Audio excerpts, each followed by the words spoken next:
Exam season ಬಂತು ಅಂದರೆ ಸಾಕು, ಮಕ್ಕಳಿಗಿಂತ ಪೇರೆಂಟ್ಸ್ಗಳು ತುಂಬ ಟೆನ್ಷನ್ ಮಾಡ್ಕೊಳ್ತಾ ಇದ್ದಾರೆ. ಆ ಟೆನ್ಷನ್ನ ಸೈಡಿಗಿಟ್ಟು ಮಕ್ಕಳಿಗೆ ಎಲ್ಲ ರೀತಿ ಸಪೋರ್ಟ್ ಕೊಟ್ಟು ಅವ್ರಿಗೆ ಕಾಮ್ನೆಸ್, ಪ್ರೆಷರ್ನ ಕಡಿಮೆ ಮಾಡಿ ಎಕ್ಸಾಮ್ಸ್ನ ಚೆನ್ನಾಗಿ ಬರೆಯೋ ರೀತಿ ಪೇರೆಂಟ್ಸ್ಗಳು ಹೆಂಗೆಲ್ಲ ಹೆಲ್ಪ್ ಮಾಡ್ಬೋದು ಅಂತ ಈ ವಿಡಿಯೋದಲ್ಲಿ ಶೇರ್ ಮಾಡಿದ್ದೀನಿ.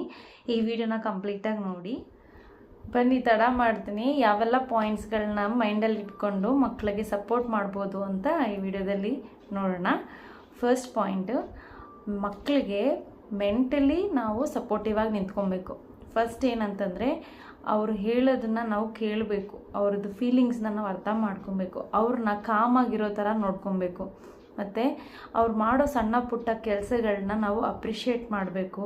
ಅವರಲ್ಲಿರೋ ಪ್ರೆಷರ್ನ ಕಡಿಮೆ ಮಾಡಬೇಕು. ಈ ಥರ ಕಡಿಮೆ ಮಾಡಿದ್ರೆ ಅವ್ರ ಮೆಂಟಲಿ ಸ್ಟ್ರೆಂಥನ್ ಆಗುತ್ತೆ ಮತ್ತು ಅವ್ರಿಗೆ ಕಾಮ್ನೆಸ್ ಬರುತ್ತೆ, ಓದೋದಕ್ಕೆ ಒಂದು ಸ್ಫೂರ್ತಿ ಸಿಗುತ್ತೆ. ಸೆಕೆಂಡ್ ಪಾಯಿಂಟ್ ಏನಂದರೆ, ಮಕ್ಕಳಿಗೆ ಓದೋದಕ್ಕೆ ಅದ್ರ ತಕ್ಕನಾಗಿ ಮನೆಯಲ್ಲಿ ಎನ್ವೈರ್ಮೆಂಟ್ನ ಕ್ರಿಯೇಟ್ ಮಾಡ್ಕೊಂಡು ಕೊಡಬೇಕಾಗತ್ತೆ.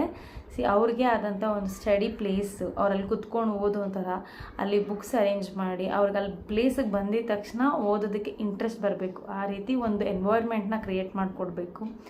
ಅಲ್ಲಿ ಟಿ ವಿ ಸೌಂಡ್ ಆಗಲಿ, ಸೋಷಿಯಲ್ ಮೀಡಿಯಾ ಆಗಲಿ, ಫೋನ್ ಆಗಲಿ, ಇನ್ನು ಡಿಸ್ಟ್ರಾಕ್ಷನ್ಸ್ ಇರಬಾರ್ದು. ಮಕ್ಕಳಿಗೆ ಫೋಕಸ್ ಏನಿದ್ರು ಪೀಸ್ಫುಲ್ಲಾಗಿ ಸ್ಟಡೀಸ್ ಕಡೆ ಇರೋ ರೀತಿ ನಾವು ಆ ಎನ್ವೈರ್ಮೆಂಟ್ನ ಕ್ರಿಯೇಟ್ ಮಾಡಿ. ಮೂರನೇ ಪಾಯಿಂಟು, ಅವ್ರ ಹೆಲ್ತ್ ಕಡೆ ನಾವು ಗಮನ ಕೊಡಬೇಕು. ಅವ್ರಿಗೆ ಬ್ಯಾಲೆನ್ಸ್ಡ್ ನ್ಯೂಟ್ರಿಷನ್ ಫುಡ್ ಕೊಡಬೇಕು. ಎಲ್ಲ ರೀತಿ ನ್ಯೂಟ್ರಿಷನ್ ಸಿಗ್ತಿದೆಯಾ, ಪ್ರಯಾರಿಟಿ ಅವರಿಗೆ ನಿದ್ದೆ, ಕರೆಕ್ಟಾಗಿ ನಿದ್ದೆ ಮಾಡಬೇಕು. 7 ಅವರ್ ಏನು ನಿದ್ದೆ ಮಾಡಬೇಕು ಅದನ್ನು ಕಂಪ್ಲೀಟ್ ಮಾಡಬೇಕು.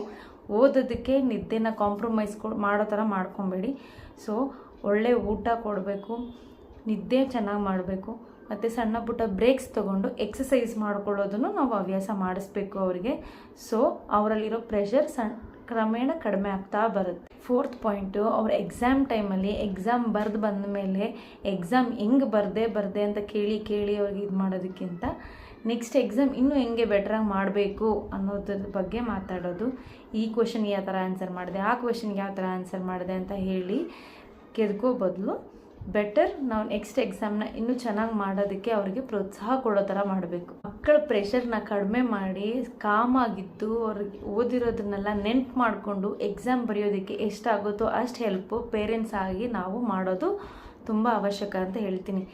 40-50 ವರ್ಷದ ಮೇಲೆ ಬರ್ತಾ ಇದ್ದಿರೋ ಬ್ಲಡ್ ಪ್ರೆಷರು ಇವಾಗ ಚಿಕ್ಕ ವಯಸ್ಸಲ್ಲೇ ಬರ್ತಾ ಇದೆ. 16-17 ವರ್ಷಕ್ಕೆ ಮಕ್ಕಳಿಗೆ ಬ್ಲಡ್ ಪ್ರೆಷರ್ ಬರ್ತಿದೆ, ಡಯಾಬಿಟಿಸ್ ಬರ್ತಿದೆ, ಎಲ್ಲ ಸ್ಟ್ರೆಸ್ಸಿಂದ.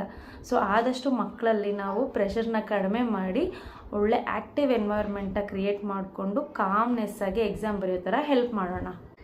ಈ ವಿಡಿಯೋದಲ್ಲಿ ನಾನು ಶೇರ್ ಮಾಡಿರೋ ಇನ್ಫಾರ್ಮೇಷನ್ ನಿಮಗೆ ಇಷ್ಟ ಆಗಿದ್ದರೆ ದಯವಿಟ್ಟು ನನ್ನ ವಿಡಿಯೋಗೆ ಒಂದು ಲೈಕ್ ಕೊಡಿ. ಇನ್ನೂ ಇನ್ಫಾರ್ಮೇಷನ್ ಜೊತೆಗೆ ನಿಮ್ಮ ಮುಂದೆ ಬರ್ತಾ ಇರ್ತೀನಿ. ಅದಕ್ಕೆ ನನ್ನ ಚಾನಲ್ನ ಸಬ್ಸ್ಕ್ರೈಬ್ ಮಾಡ್ಕೊಳ್ಳೋದು ಮರಿಬೇಡಿ. ಮತ್ತೆ ಮುಂದಿನ ಇನ್ಫಾರ್ಮೇಟಿವ್ ವಿಡಿಯೋ ಜೊತೆ ನಿಮ್ಮ ಮುಂದೆ ಬರ್ತೀನಿ. ಅಲ್ಲಿವರೆಗೂ ಥ್ಯಾಂಕ್ ಯು.